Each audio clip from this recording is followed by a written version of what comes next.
Afternoon, everybody. Welcome into the show. Another great interview for you right now. I got this gentleman right here. His name's Austin Heap. He is the CEO of PotBox. All right, Austin, for those who don't know about PotBox, first of all, share a little bit about what the company's all about, and then I have a ton of questions I want to get to you on.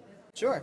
So PotBox is the leading cannabis subscription club. So basically, our patients will come to us, tell us if they like sativa, indica, or a hybrid, and then our cannabis connoisseurs select pretty premium brands for our patients each month. So it is farm direct. We're all natural. We don't use any fertilizers. We're real big believers in being proper stewards of the plant, and so we like to say from seed to soul. So there's no part of the value creation process that we're not a part of. And we think that gives us a pretty unique capability of bringing customers just an unprecedented amount of insight into their cannabis and a choice of what they're putting into their body. Now, I've heard of a wine connoisseur. How does one go about becoming a cannabis connoisseur? Because I know people listening to this interview are going to be like, wait a minute, that's a job? I want that How job. do you find out about that? So the fun, or one of the many fun things about the cannabis industry is there's not quite, the science isn't quite nailed down behind which parts of the plant have which effects. One plant will have a different effect on every single person that tries it. And part of being a cannabis connoisseur is not only being able to understand what the most likely effect is that will come out of a plant, but also understanding the genetics, understanding not just what that plant's parents were, but how those parents came to be.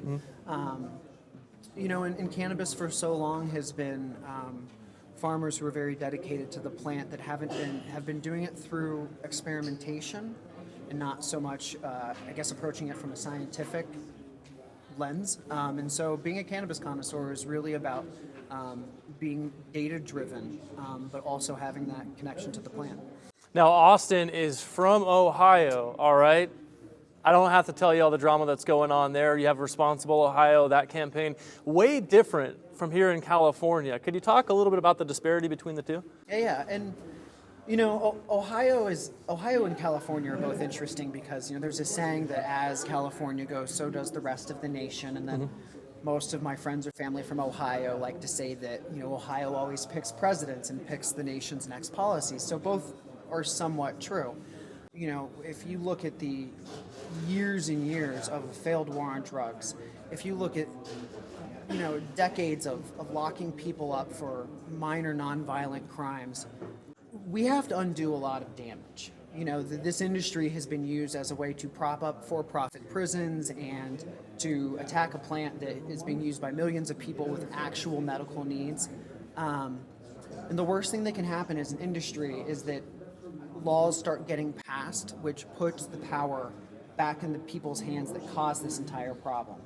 So Responsible Ohio, which is very oddly named, is clearly named by a marketer or somebody who sat down with the focus group and figured out what sounds the least bad.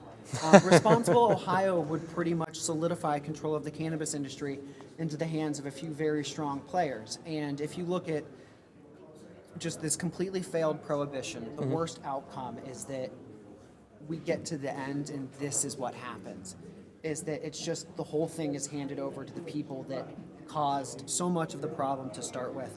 And 266 isn't perfect. It's not like anyone is running around saying California's new laws are the end-all be-all and this is what we should be doing.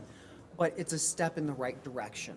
And that's all that the cannabis industry, in my view, needs to keep doing, is making these baby steps in the right direction. And so when I look at Responsible Ohio, and my parents have called and they're like, aren't you excited? PotBox can be in Ohio.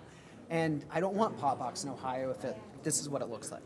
Thank you very much. Austin Heap, CEO of PotBox. Go ahead and check out their social media. Austin, thank you so much, brother. Thank you so much. And go ahead and check out our social media for more great interviews just like this, okay?